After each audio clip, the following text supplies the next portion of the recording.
That cup of coffee sitting in front of you right now. The one you made before you did anything else this morning. The one that feels like the one completely harmless thing in your daily routine. No processing, no additives, no ingredient list to worry about, just beans and water. You have never once questioned it. And that is exactly what 13 of the biggest coffee brands in America are counting on every single day. Here is the part that changes everything. The International Agency for Research on Cancer, a division of the World Health Organization, classifies coffee farming workers among the occupational groups with the highest documented pesticide exposure of any agricultural sector studied. The beans those workers harvest get shipped, roasted, ground, and sold in cans and bags sitting in your cabinet right now. And unlike the apple you wash before eating or the lettuce you rinse before serving, coffee beans go from farm to roaster to grinder to your cup with no washing step anywhere in between. Whatever was on those beans when they left the farm is still there in concentrated form when hot water pulls it into your cup. Beyond pesticide residue, published research from institutions including the University of Valencia has documented that improperly stored or lower-grade green coffee beans can carry ochratoxin A and aflatoxin, mold-derived compounds that survive the roasting process at low levels and have been linked in long-term animal studies to kidney and liver stress. And in 2024, a European Food Safety Authority review specifically flagged the decaffeination solvent methylene chloride, still used legally in several American coffee brands, as requiring updated risk assessment due to its classification as a probable human carcinogen at occupational exposure levels. 13 brands, 1 pattern, and 7 options at the end that are actually doing this right. Let's go through all of them. Number 13. Folgers Classic Roast, the most purchased coffee in America. The red can your parents had on the counter, your grandparents had on the counter, the one that has sat in the same spot in the grocery aisle for so long that buying it stopped feeling like a decision and started feeling like a reflex. Folgers sources conventionally grown coffee from multiple countries across Latin America and Southeast Asia simultaneously, blended together to hit a consistent flavor and cost target, rather than to represent any single traceable origin. The company does not publish pesticide residue testing for its finished product. It does not publish mycotoxin screening results. The beans going into the red can have been selected for price and volume compatibility first, and whatever pesticide history those beans carry from the farms where they were grown travels with them through roasting and into your cup every single morning. Folgers is not doing anything illegal here. It is doing exactly what a company optimizing for the lowest possible cost at the highest possible volume does. And it has done it for so long that most people stopped thinking of it as a choice at all. Number 12. Maxwell House. Same category, same concerns, slightly different marketing. Maxwell House leans on the word good in its tagline the same way Folgers leans on the red can, familiarity doing the work that transparency never gets asked to do. Conventional sourcing, blended origins, no published residue testing, no mycotoxin screening disclosed to consumers anywhere on the packaging or the website. The price is low. The reason the price is low is that the beans behind it are sourced to a cost standard, not a quality or safety standard, and those two things are not the same decision made the same way. Number 11. Folgers Simply Smooth, positioned specifically for people with sensitive stomachs. Marketed with gentler language and a slightly elevated price point compared to classic roast, implying through its branding that something different and better is happening to the coffee inside. The ingredient list says otherwise. Same conventionally sourced beans, same blended origins, same absence of any published residue or mycotoxin testing. The only thing that changed is that the beans were roasted slightly differently to reduce certain acids that cause stomach irritation. The pesticide residue question, the bean grade question, the storage condition question, none of those change when you change the roast profile. The packaging implies more care went into what you're drinking. The sourcing behind it suggests the same decisions were made as with every other Folgers product. Number 10. Maxwell House International Cafe Flavored Coffees. This line deserves its own entry specifically because of what gets added on top of the base coffee concerns already covered. The International Cafe line uses artificial flavoring compounds, partially hydrogenated oils in some varieties, and added sugar, all combined with conventionally sourced coffee as the base. Natural and artificial flavors listed on the ingredient panel is a regulatory term that discloses almost nothing about what specific compounds are creating that French vanilla or hazelnut taste in your cup. You are starting with conventionally sourced, unverified beans, and then adding a layer of undisclosed flavoring chemistry on top of it. Both problems exist in the same product and the packaging addresses neither of them. Number 9. Café Bustelo Espresso-Style Ground Coffee. A genuinely beloved brand with a loyal following built across decades, particularly in Latin American communities across the United States, where it carries real cultural significance that goes well beyond its ingredient panel. Café Bustelo sources conventionally, with no organic certification across any of its core product lines. The dark roast, which is the brand's signature and the reason most people buy it, does break down certain pesticide compounds through the high heat of the roasting process, which is a real, documented benefit of dark roasting compared to lighter roasts. And Café Bustelo deserves credit for that outcome even though it's a byproduct of flavor preference rather than a deliberate safety measure. But heat does not eliminate heavy metals like cadmium, which coffee plants absorb from soil and which research published in the journal Food Chemistry has found present in coffee at measurable levels, particularly in beans sourced from volcanic soil regions. And dark roasting has no meaningful effect on mycotoxins that may have developed during green bean storage before the roast ever happens. Number 8. Dunkin' Original Blend Ground Coffee.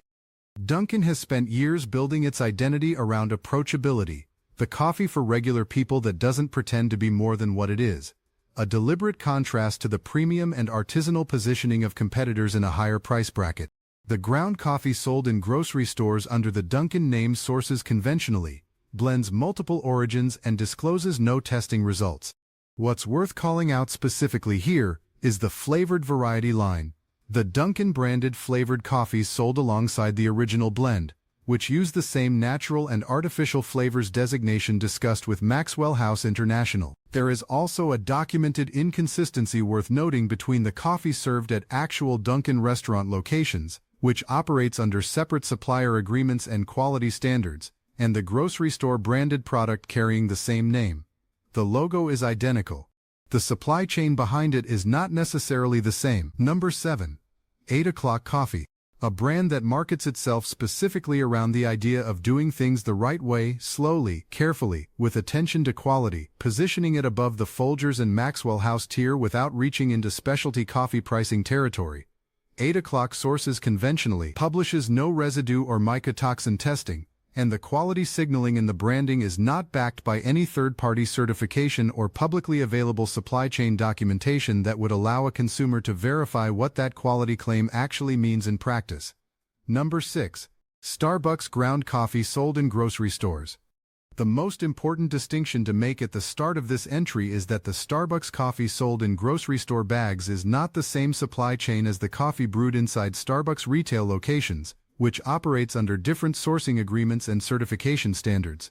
The grocery store product carries Starbucks Cafe Practices certification on several varieties, which is an internal Starbucks standard rather than an independent third-party certification, meaning Starbucks defines the criteria, Starbucks verifies compliance, and the consumer has no independent way to audit what that standard actually requires of the farm supplying the beans. Number 5. Kirkland Signature Coffee, Costco's house brand. Costco members are an exceptionally loyal group, and for good reason across many product categories.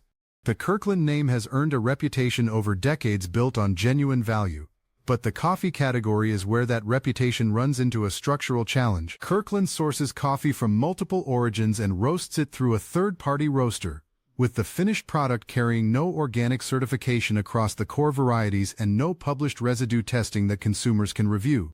The Costco Trust does the work that supply chain transparency would otherwise need to do, and most members never think to question whether that trust is being applied at the same standard across every product category in the warehouse. Number 4. Nescafé Taster's Choice Instant Coffee. Instant coffee sits in its own tier of concern because of how it's manufactured. Producing instant coffee requires taking brewed coffee extract, concentrating it significantly, then either freeze-drying or spray-drying it into the powder or crystal form that dissolves when you add water. That concentration process amplifies whatever is in the original coffee, including any pesticide residue or mycotoxin that survived the roasting process, before it ends up in the form you're actually consuming. Research published in the Journal of Agricultural and Food Chemistry has specifically found that instant coffee can carry higher mycotoxin concentrations than traditionally brewed ground coffee from the same base beans for exactly this reason. Nescafé sources globally, publishes no consumer-facing residue or mycotoxin testing data, and the Taster's Choice line sits at a price point that tells you something about the grade of green beans going into the process before the concentration step ever begins. Number 3. Store brand and private label ground coffee sold under regional grocery chain house names. This is a broad category rather than a single brand, but it deserves a specific entry because the pattern it represents is the most common version of how conventionally sourced, untested coffee actually reaches the most households in America. These products are sourced from whichever supplier offers the lowest cost per pound during the relevant purchasing period. Origin shifts from batch to batch without packaging changes.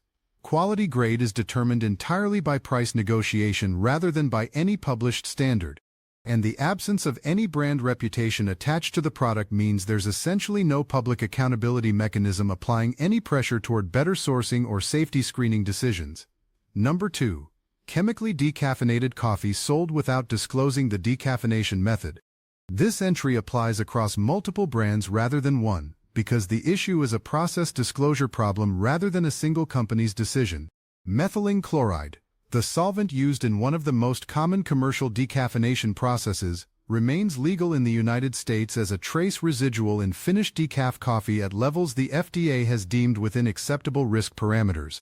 But in 2024, the European Food Safety Authority specifically recommended restricting its use following an updated review linking it to increased cancer risk in high occupational exposure scenarios, and several European markets have moved to restrict or ban it in food applications.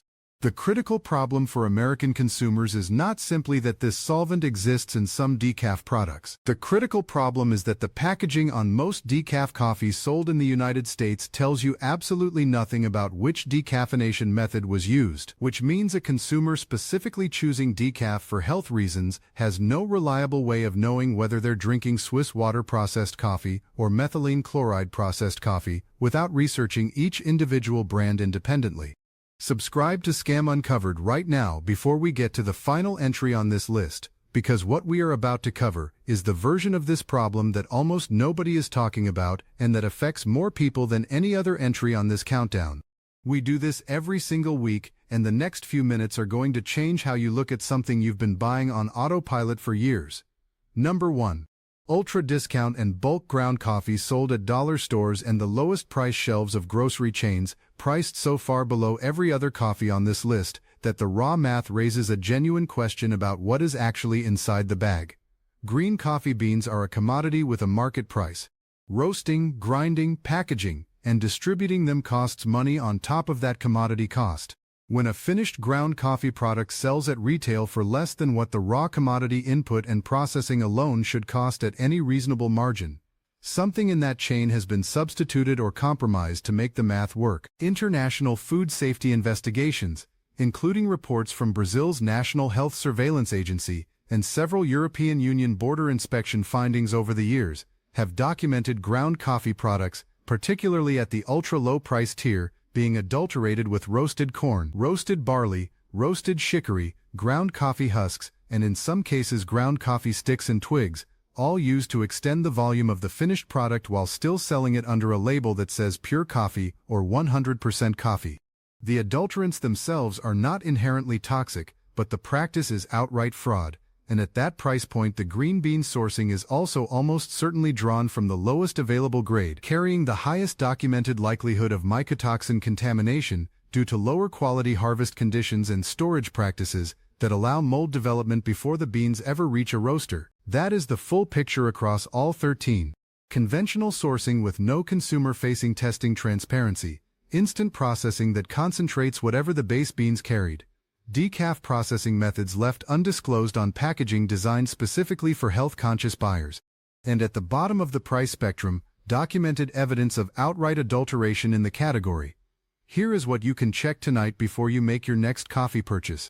It does not address mycotoxins or decaf processing method, but it meaningfully reduces one of the 3 primary concerns documented across this list.